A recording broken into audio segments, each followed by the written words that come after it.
This was Musa Kusa in 1980, the Libyan ambassador to London, but he was expelled for backing the assassination of Gaddafi opponents living in the UK.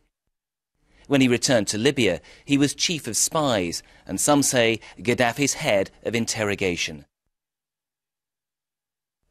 This is Abu Salim prison, where Gaddafi once dumped political opponents.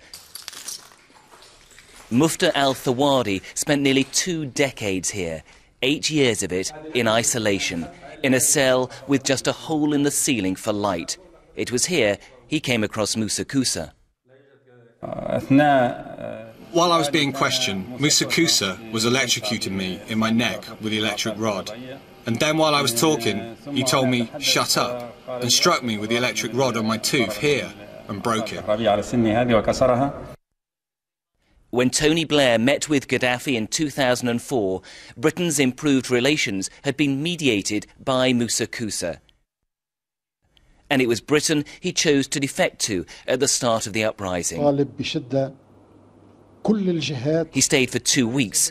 Mufta al-Thawadi believes he should never have been allowed to leave. Musa Kusa practiced torture.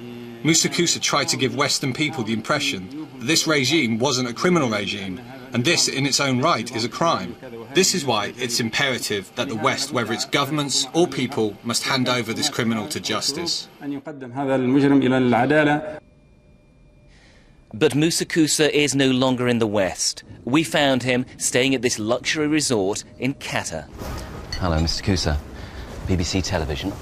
How many people are you responsible for torturing, Mr. Kusa, over the years? How many people are you responsible for torturing, Mr. Kusa? Some of them you tortured yourself, didn't you? What do you want? These are all questions. As further allegations emerge, it's likely the international criminal courts will want to discover more about Musa Kusa's role in crimes against humanity. Paul Kenyon, BBC News.